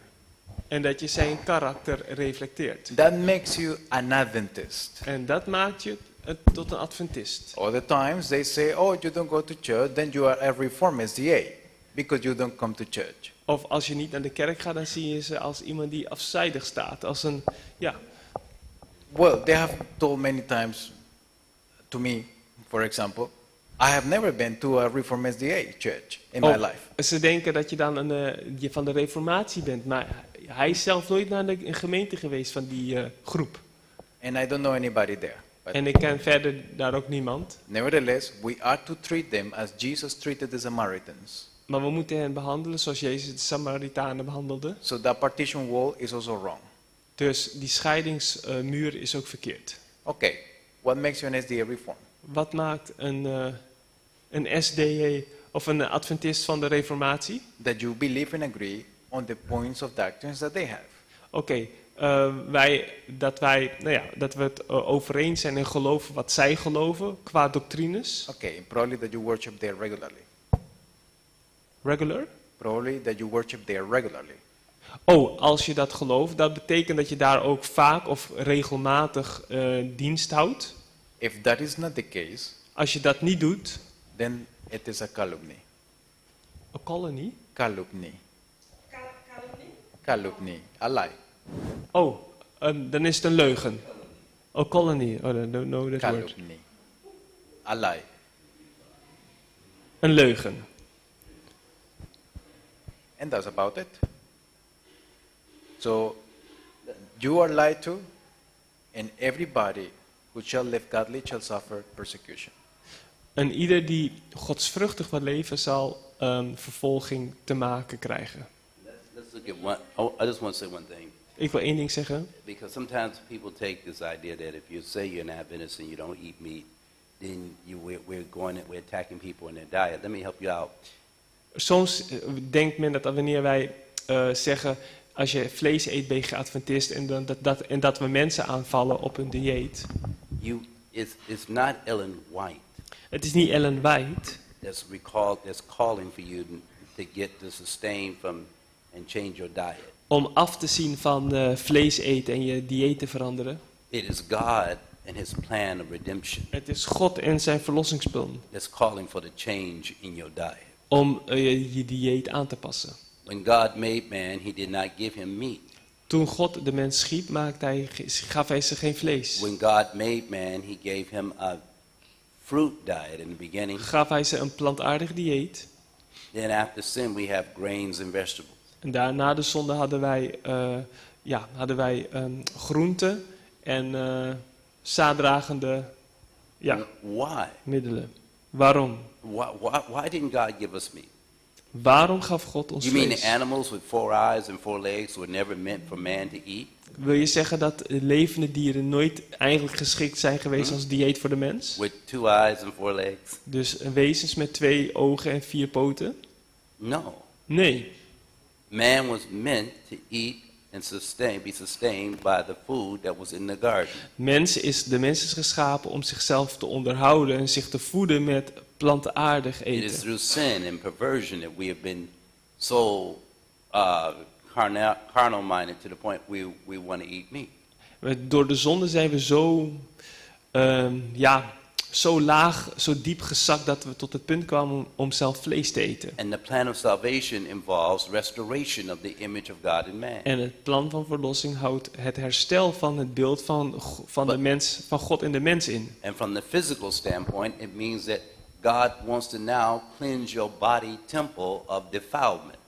En vanuit geestelijk standpunt betekent dat God onze zielentempel, onze tempel, het lichaam wil opschonen. Not only external defilement by your actions, but internal defilement by wrong dietary habits. Dus God wil ons reinigen niet alleen van zondige daden, maar ook dieet, ja, dus wat te maken heeft met de dieet. That benumbs the senses or it can bring on disease sooner than should be expected. Dat we allerlei gewoonten uit ons leven halen die ons afstompen of ons eerder ziek maken. The plan of redemption never involves depriving man of what is needed for him to be strong, healthy, and survive. Het verlossingsplan houdt niet in dat God ons dingen ontneemt die ons sterk maken of ons gelukkig maken. Meat eating is dangerous to the human body and is delicate machinery. Het eten van vlees is schadelijk voor het menselijk lichaam en het delicate menselijk systeem. Though it may taste good to our taste, because I'm not going to say the chicken doesn't taste good. Alhoewel het best lekker kan zijn. Ik ga niet ontkennen dat kip lekker kan zijn. I'm not going to say the steak didn't taste good. Ik ga niet zeggen dat de smaak niet I'm not goed even going to is. say that pork didn't taste good. Ik ga niet eens zeggen dat varken niet eens lekker kan But zijn. when I understood the plan of salvation Maar toen ik het verlossingsplan begreep and the plan that God's purpose is to take us back to our original diet, en dat God ons weer terug wil brengen naar het oorspronkelijke dieet, then I realized that God had an education process toen begreep ik dat God een to take onderwijsproces us had. step by step away from those things and those habits of life that was destroying us mentally, physically, or even spiritually. Om ons stap voor stap afstand te doen nemen van alles wat ons fysiek, geestelijk of You got mentaal to get past. schaadt. It's not Ellen White. Het is niet Ellen White. It is God's plan of redemption and how you are to take care of your body being the temple of God. Het is het verlossingsplan dat ons leert hoe wij om moeten gaan met ons lichaam als een tempel van God. When you understand it like that, then you can read counsels and diets and foods without getting mad with a woman with a third grade education. En dan, als we dat zouden begrijpen, dan zouden we verwonderd zijn over die vrouw die maar 3 jaren school had genoten en zoveel schreef over gezondheid. You're looking at it too narrow when you get like that. Soms kijken we er te beperkt naar. Ellen White said this. Ellen White. It is Ellen White Ellen zegt, White. altijd dan hebben we het And over Ellen White. people about to go just get mad. Ze worden gewoon een beetje, ja, ze krijgen er genoeg van. But it's not Ellen White. Maar het is niet Ellen White. It's the Holy Ghost Het is de Heilige Geest who's supposed to be dwelling in you. die in ons moet vertoeven. And because you don't know your Bible that well and you don't study it that well, Omdat we onze Bijbel niet goed genoeg kennen. He's provided some assistance to help you understand what is needed to take care of your body and live a long, strong, healthy, spiritual lifestyle, physically and mentally. En de bedoeling is dat we juist leren om een fysiek, geestelijk en gezond leven kunnen leiden. When you understand it like that, Wanneer je het zo gaat inzien, it becomes much more easier to accept the writings of the Spirit of prophecy when you understand that everything is in the light of redemption and that the Spirit of God is the one talking to you, not a woman with a third grade education that's in the grade has been dead for over 180 years. dan begrijp je dat het gaat om de geest achter haar geschriften die ons naar een op een hoger plan wil zetten. And that the counsel that she's given is under inspiration of the Holy Ghost. En het advies dat zij geeft onder inspiratie van de Heilige Geest is gegeven. Get Ellen White out the way and remember the Holy Ghost is the one talking. Vergeet niet, het is de Heilige Geest die spreekt. And what does the Bible warn you? Grieve not the Holy Spirit of God, whereby you're sealed to the day of redemption. En laten we de Heilige Geest niet bedroeven, waardoor wij verzegeld zijn tot de dag van verlossing. You know what the Holy Ghost got to do with what? Wat doet de Heilige Geest? Redemption. Verlossing. What's the counsels on health about? Waar gaat het advies over gezondheid over? Your redemption. Uw verlossing. We had a comment from someone there. Scientists, they say like that the dinosaur bones and that dinosaurs lived, but I didn't read in the Bible that there were dinosaurs. Can you explain that? Oké, That's dus probably wetenschappers... Yeah, you want to translate? Ja, wetenschappers die hebben het over dinosaurussen, over hun botten, dat ze geleefd hebben. Maar ik zie dat niet terug in de Bijbel. That is actually another question. We can address that after we finish this curing question. We kunnen het kort even benoemen. In regard to the curing question, do you have any comment? Yeah? Okay, so we go on to the question of the boy. We should not neglect the children, the young boy. Ja, we moeten de kinderen niet ontzien. I know dinosaurs, fascinate everyone. En ik ben ook gefascineerd And the van Bible itself dinosaurussen. talks about a huge dinosaur. En de Bijbel praat over een grote dinosaurus. Now dinosaurs are not always huge, they are at the size of a horse also. Soms hebben dinosaurussen de omvang van een horsel. If you go to Job chapter 40, Een paard. Een paard. a horse. Oké, dat is heel wat anders. Een paard. If you go to Job chapter 40, Als we naar Job hoofdstuk 14 gaan, here God is describing his greatness to Job. beschrijft God zijn almacht aan So Job. clearly it tells that man and dinosaurs lived alongside. Duidelijk is dat dinosaurussen geleefd hebben ten tijde van mensen. And now here in verse 15 it says, In vers 15 staat er: Behold now Behemoth, aanschouw de Behemoth, which I made with thee. die ik geschapen heb met u. He eateth grass as an ox. Hij eet gras als een os. Now if you look at the T-Rex, they said, oh, it's a carnivorous dinosaur. Als je kijkt naar veel beelden, dan zie je een T-Rex die Maar dat- carnivoor is, die vlees As eet. the scientists studied the teeth of the dinosaur, Maar als wetenschappers het gebit bestuderen van een it was dinosaurus, embedded with chlorophyll. dan vullen ze het op met chlorofiel. Now you may ask why God created the dinosaurs. En dan vraag je af of God dinosaurussen geschapen heeft. Because they were like lawnmowers for the earth. Lawnmowers. Het waren eigenlijk, ze dienden als grasmaaiers. You know that Op aarde. before the flood it had 2 atmospheric vloed. pressure. Was er een grote luchtdruk. Hoge Zo- luchtdruk. So here God is describing this animal, Behemoth. God beschrijft dit dier, de Nou, Behemoth. Now you may say, well, it might be an elephant. En je kunt dan zeggen, oh, misschien is het wel But een if olifant. If you go to verse 17, Maar dan als je vers 17 leest, it says he moveth his tail like a cedar. hij beweegt zijn staart als een ceder. You know, a cedar tree is a huge tree. Een cederboom is een hele dikke boom, grote boom. And we can clearly see that the Bible is describing this dinosaur to be Brachiosaurus. Ja, dus het lijkt een beetje misschien op een hagedis of Brachiosaurus. een brachiosus. That's Een the reptiel. biggest dinosaur. Dat is de grootste dinosaurus die genoemd wordt. That is in Job 40, Dat verse is- 17. Dat is Job 40, vers 17. Oh, because mine is the KJV, from the right manuscript, the Eastern manuscript. So you have to stick to the Eastern manuscript, not the NKJV, that's from the Western manuscript. We moeten But- ons houden aan de KJV.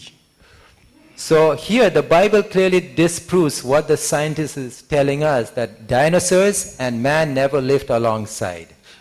De Bijbel ontkent de claim dat dinosaurussen en mensen niet tegelijkertijd geleefd hebben. If Job never saw this animal, Als Job dit dier niet gezien had, why would God describe such an animal? waarom zou God dan zo'n dier gaan beschrijven? So obviously this animal was living during the time of Job. Dus het is overduidelijk dat dit dier ook geleefd heeft toen de mens er al was. And also you can go to Job 41, En ook naar Job hoofdstuk 41 kun je gaan. talking about the sea serpent, En er wordt gesproken over de zeeslang, the Leviathan. zeemonster, de Leviathan. Leviathan, yes. So therefore, dinosaur is not a mystery to us. De dinosaurus is geen mysterie voor ons. They did not disappear because of a comet that destroyed them. Een komeet heeft ze niet vernietigd. So you have to go to the Word of God. Everything is there for us to understand. Het woord van God is er voor ons om begrip te krijgen.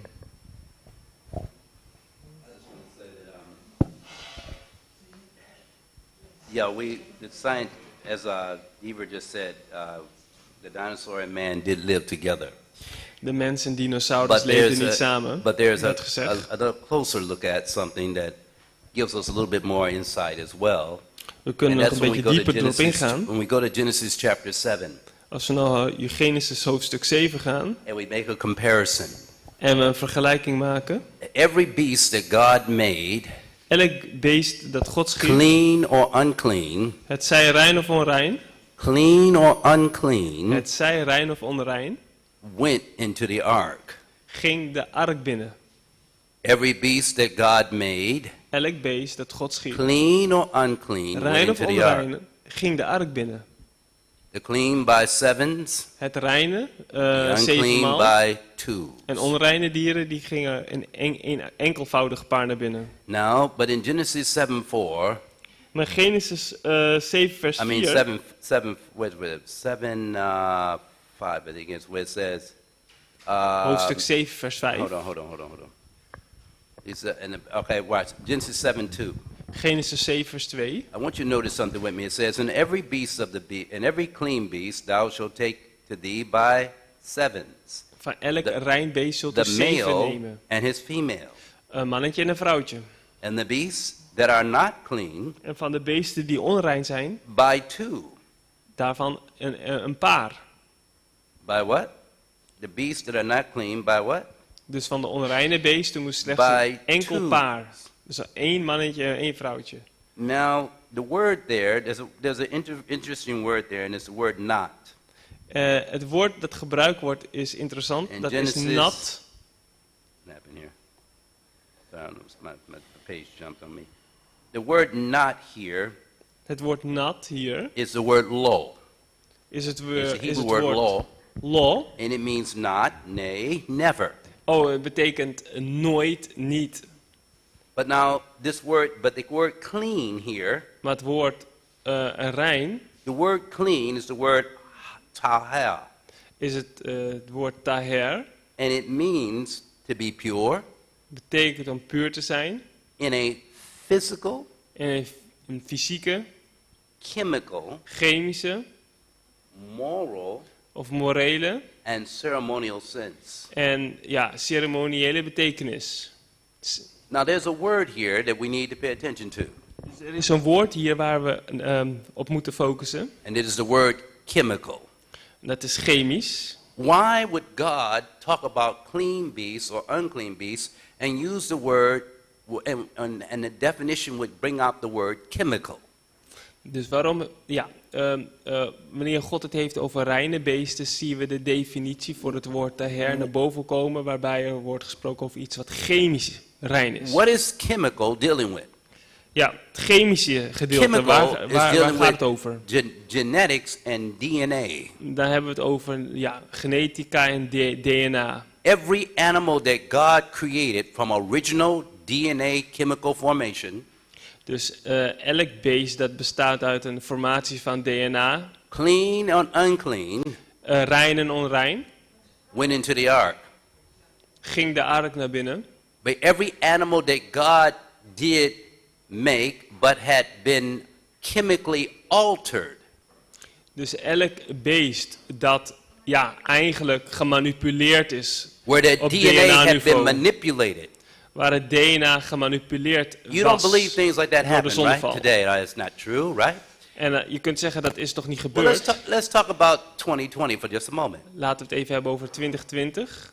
They told you about a pandemic. Ze hadden het over een pandemie. We used the mRNA formula for our vaccines, which causes, that can actually change the human DNA. Dus een mRNA-formule werd gebruikt voor de vaccinatie, maar dat is in staat om het menselijk DNA aan te passen, te veranderen.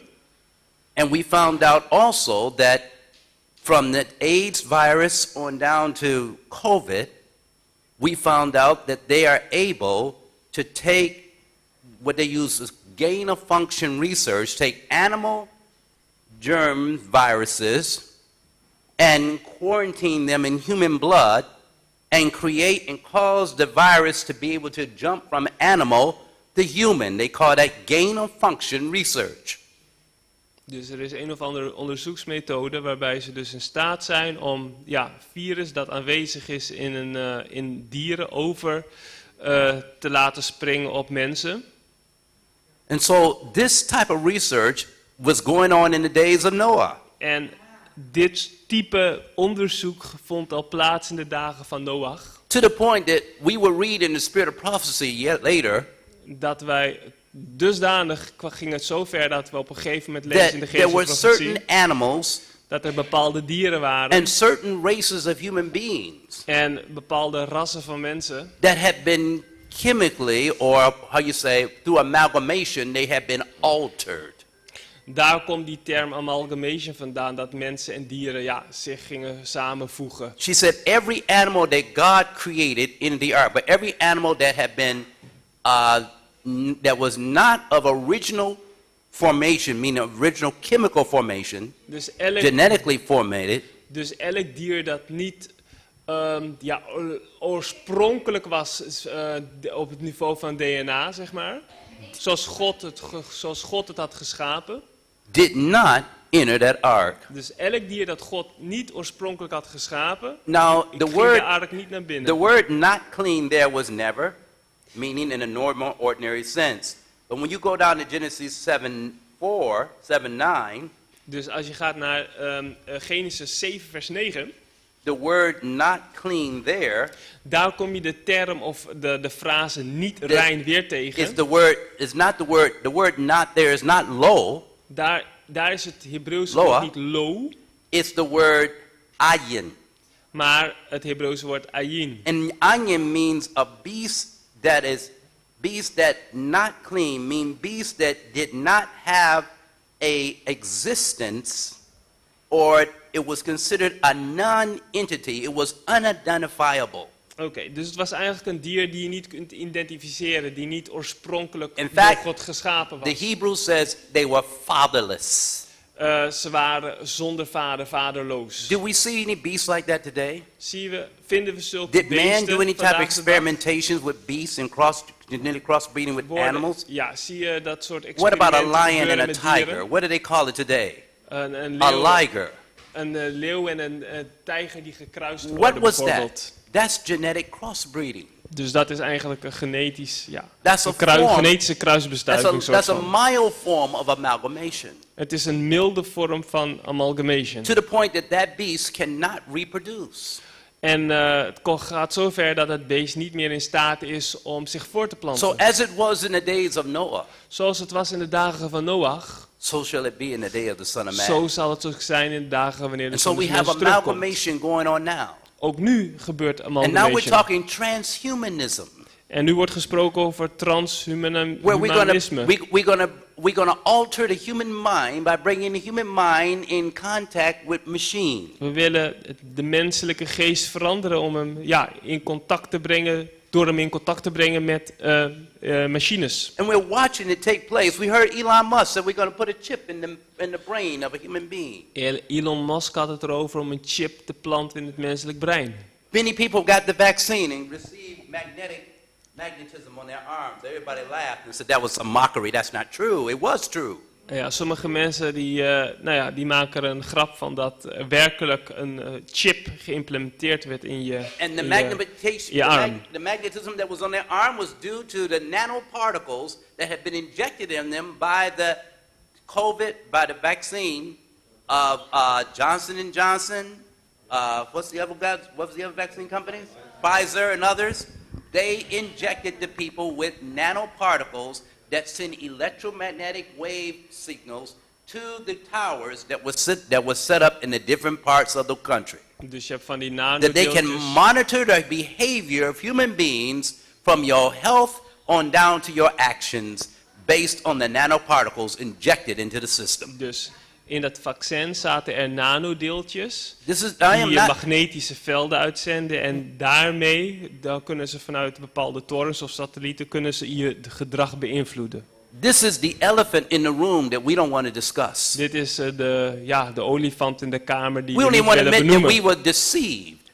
We willen liever soms misleid worden. And yet many of our people are dead and going to bed and dying suddenly, and none of us want to take it to account that, you know what, it was that injection they received a few years Veel back. mensen ontslapen en sterven omdat ze dat vaccin hebben ingenomen. And that was based on your constitution, En, dat, meaning how strong your body really is. en hoe je lichaam daarop reageert heeft natuurlijk te maken met hoe sterk je bent. And Hoe some who weer, had very weak constitutions, that body could not take the actual strain that the spike protein would put on the system by constantly working overtime within the body. en als ons systeem niet sterk genoeg is, ja, dan Go back. lijden we eronder. Go back and read. Go back and read the John Kennedy, Robert Kennedy's book on Dr. Fauci. Go back and read Je kunt gaan lezen over John Kennedy's boek over Dr. Fauci. COVID, the bioweapon, COVID, het biowapen. created in Wuhan, funded by the United States government. Het is gecreëerd in Wuhan en het is gesubsidieerd door de Amerikaanse overheid. We don't want to go there. Maar zover willen we vaak niet gaan. But the next one that's coming De volgende die is going to be komt 10 times more deadlier than what you saw with COVID. zal 10 keer dodelijker zijn dan COVID. And I'm telling you now, when it comes, don't take it.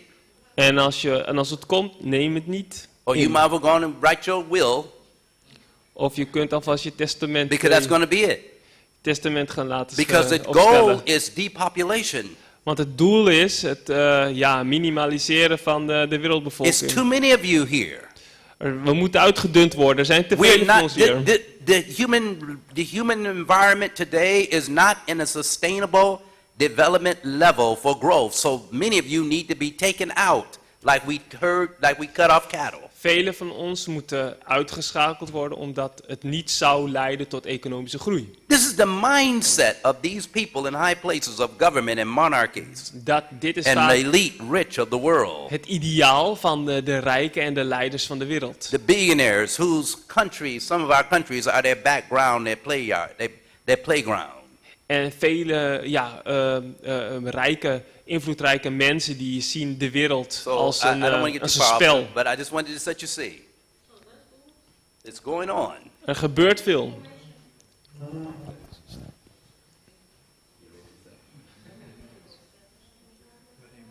Ja. Last question. De laatste vraag. What are some practical ways to stay consistent as an SDA in school, work, for example, where you are surrounded by secular thoughts, acts, and ways of thinking? Dus hoe kunnen we als Adventist ons een consistent leven leiden zoals we moeten, terwijl we werken, naar school gaan en ons dagelijks leven leiden? Wat voor advies kunnen we mee naar huis nemen? The first thing is, you better be sure that God's called you to that. Het belangrijkste is dat wij weten dat waar we mee bezig zijn, het Gods roeping voor ons leven is. Maybe the Lord has something else for you to do Het kan zijn dat God iets heel anders in gedachten heeft voor ons that's not what you're thinking about. en dat wij zelf daar niet aan denken. The second thing is, Tweede is- if you go to such an institution, Als je naar een instituut gaat, you better be sure wees je ervan bewust that you are rooted and grounded in the faith. dat je gefundeerd en geworteld bent in het geloof. Because if you are not, Als dat niet zo is, you will be corrupted. dan word je vanzelf corrupt. Worldly educational institutions Wereldse onderwijsinstellingen are not institutions of higher learning. zijn geen instellingen waar je hoger onderwijs geniet. They are institutions of higher ignorance. Het zijn vaak instituten waar ontwetendheid nog groter is. Now, we are told that God, like the Waldenses, God they heeft sent ons, some of their people to the worldly universities in Europe. God wil dat wij eigenlijk ons opstellen als de Waldenzen, die young sommige people. van de jonge mensen stuurden naar wereldse They're onderwijsinstellingen. young people, Het waren jonge mensen, but they didn't send them until they knew they would be able to deal with the influences, the philosophies, the errors, the teachings of these people and not be maar corrupted. zulke jonge mensen werden niet daarheen gezonden, tenzij men wist dat ze opgewassen waren tegen al die valse ideeën, leringen enzovoort. And the young people who went there were few. En het waren altijd weinigen die dat mochten doen. So be very careful. Dus wees op je hoede. Now, if you end up there and you believe it's God's will, Stel dat je daar eindigt en je gelooft dat het Gods wil is. you better become a real man or woman of prayer. Word dan echt een man en vrouw van gebed. If you think 3 times a day is enough, you better double it at least. Verdubbel dan maar het aantal keer dat je bidt. And God can keep you, God is in staat je te bewaren, but you need to be there because it's God's will and He has a purpose for you. maar je moet daar zijn omdat je weet dat het Gods wil is en dat Hij daar een doel So that voor jou heeft. we have a few really intelligent people We hebben een aantal zeer intelligente mensen, of gewoon who can intelligente mensen, repudiate the errors of modern education, science, medicine, or whatever is concerned. die dus in staat zijn om, can you repeat? Oh, oké. Die de valse ideeën en theorieën kunnen doorzien. True education Ware onderwijs is not the acquisition of knowledge or skills or talents. is niet zozeer het verwerven van kennis en talenten. It's the restoration of the image of God in your soul. Het is het herstel van Gods beeld in onze ziel. That's true education. Dat is waar onderwijs. So any young people or older people who are thinking about this, going down this road, Jong of oud die overweegt om dat pad te bewandelen, you better be sure first of all that this is God's will for your life. wees er allereerst zeker van dat het Gods wil is voor je leven. And if you have unrefutable evidence that this is God's will, then He can keep you from falling. Als het bewijs overduidelijk is dat dit Gods wil is, dan is hij in staat Those je te people are bewaren. few and far between. Maar vaak is dit in de realiteit weggelegd voor weinigen. I know we're all concerned about the future for our family. Ik weet ik begrijp de bezorgdheid over de toekomst voor onze familie. But let me tell you this. Maar laat me dit zeggen. To make a future in this world, it's not there. Je toekomst veiligstellen in deze wereld is niet voor ons weggelegd. We have forgotten the agenda of the world leaders. We moeten niet het agenda van de wereldleiders vergeten. Everyone has forgotten about the pandemic. Velen van ons zijn de pandemie vergeten. What did Klaus Schwab say? Wat zei Klaus Schwab ook alweer? This is the great reset. Dit is de mogelijkheid voor een grote reset. We are in the new normal. Dit is het nieuwe normaal. Life is going to be very different when the fourth industrial revolution ends. De wereld zal anders worden wanneer de industriële revolutie zal eindigen. The secular world has given a date. De seculiere wereld heeft een ultimatum gesteld. The worldly time setting, I would say. Zij zijn wel tijd aan het zetten. By the year 2030, Tegen het jaar 2030 you will own nothing, but you'll be happy. zul je niets bezitten, maar wel blij zijn. It does not mean you will die of starvation, Het wil niet zeggen dat je zult doodgaan aan ondervoeding, but products become service. maar producten worden diensten. It's going to be a subscription life. Dus je moet je ergens voor aanmelden. You will have all the basic amenities of life, Alle nodige voorzieningen zullen beschikbaar zijn, but you will be controlled. maar je zult gecontroleerd worden. So as God's people, we have to make the spiritual and physical preparation. Maar wij als Gods volk moeten de fysieke en geestelijke voorbereidingen treffen. And as Pastor Morris Berry was telling about another pandemic might come, En zoals Pastor Berry al aangaf, een andere, grotere have you pandemie zal heard komen. about the AI vaccine that is going to be out? Heeft u gehoord van het AI-vaccine dat al uitgerold Now is? they are saying every virus will be killed by this vaccine. Ze zeggen dat elk virus door dit vaccin gedood wordt. And everyone has to take it. En iedereen moet het innemen. But remember, God has given us a strong immune system Maar God gaf ons een heel sterk immuunsysteem to fight every virus. om dit te lijf te gaan. And therefore we have to lead a healthy lifestyle. Daarom moeten we leren een gezonde levensstijl aan te nemen. So as a family, let's not plan a future in this world, but for the world to come. Laten we voor ons als familie richten op een toekomst in de wereld die komen We gaat. have to be self-sufficient.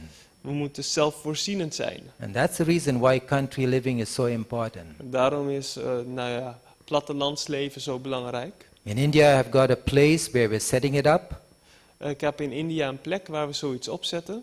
We'll have our own energy. Energy? Energy? Oh, energie. Energy. Everything self-sufficient. Oké, dat we proberen onszelf zo You zelfvoorzienend cannot mogelijk te depend maken. on the world. Je kunt niet op de wereld bouwen. And therefore, when I look at Adventist family, En daarom als er een Adventistische familie is why are you getting your children educated in the world?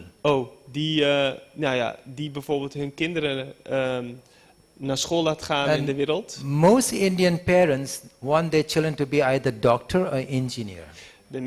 De meeste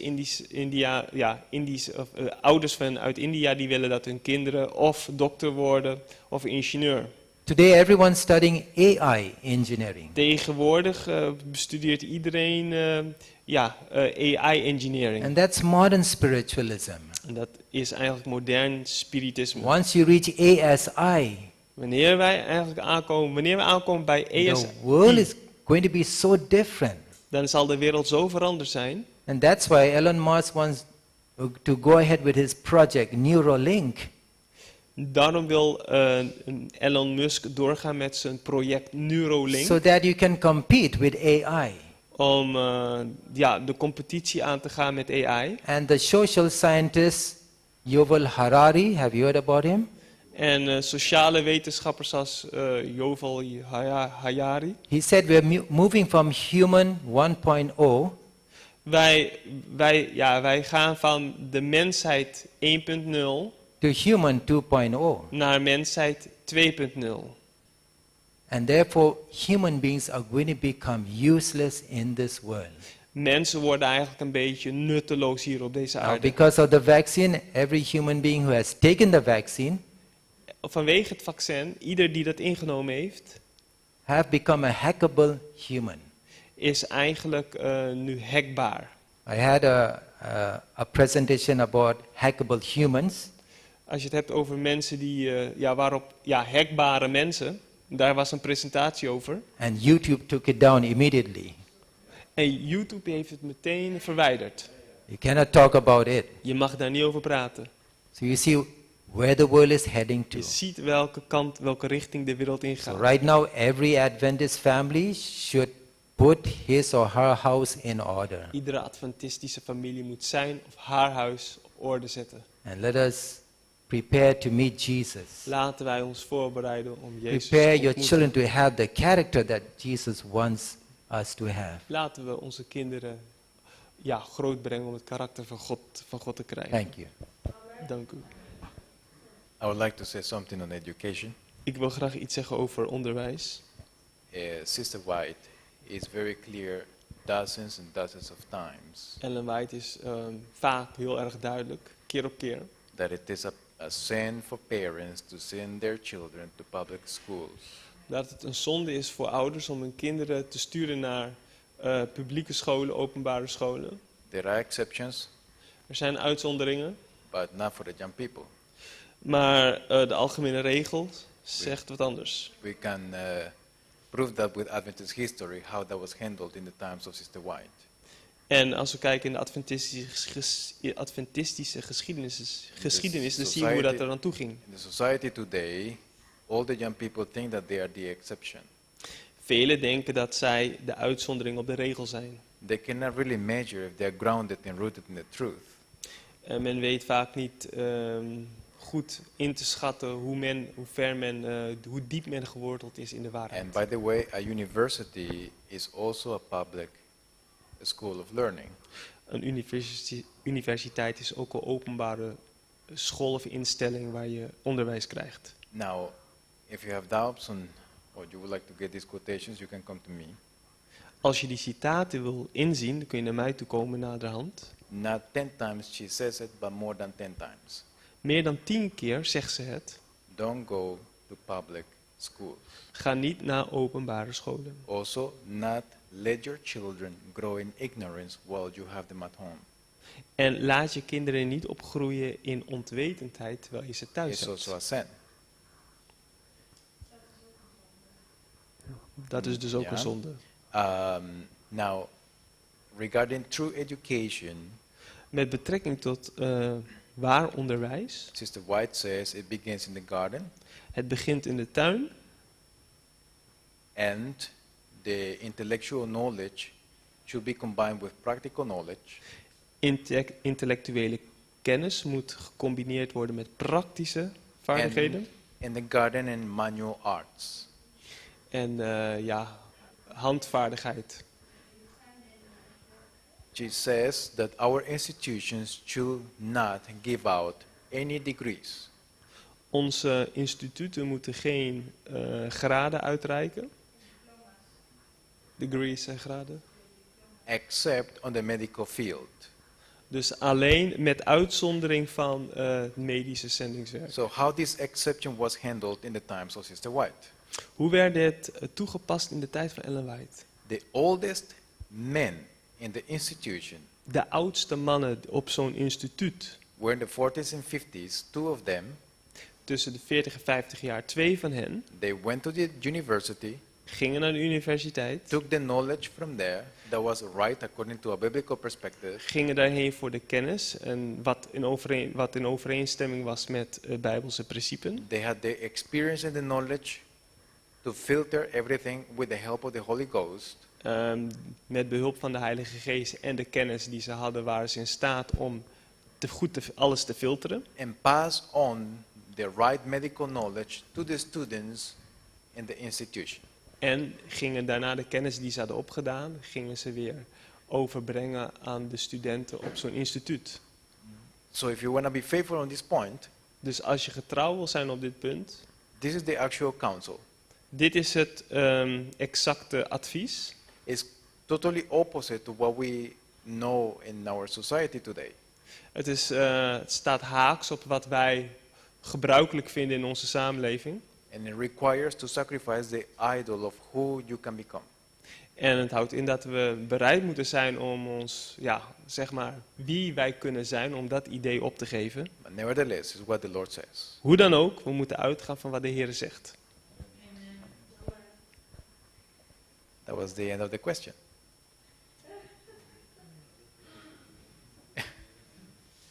Okay, so I hope that the Lord answered all your questions. Ik hoop dat de Heer al uw vragen zult beantwoorden. We do not know everything, We weten niet alles, but what the Lord has shown us, then we can share.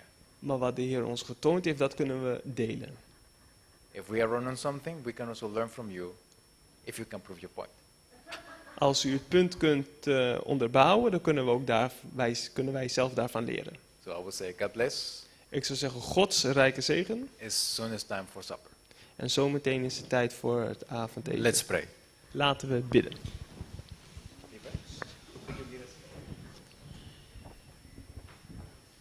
Our gracious and eternal Father, Onze genadevolle en eeuwige Vader, thank you for this question and answer session. dank u wel voor deze sessie van vraag en antwoord. We know we have a lot of questions, We hebben vele vragen.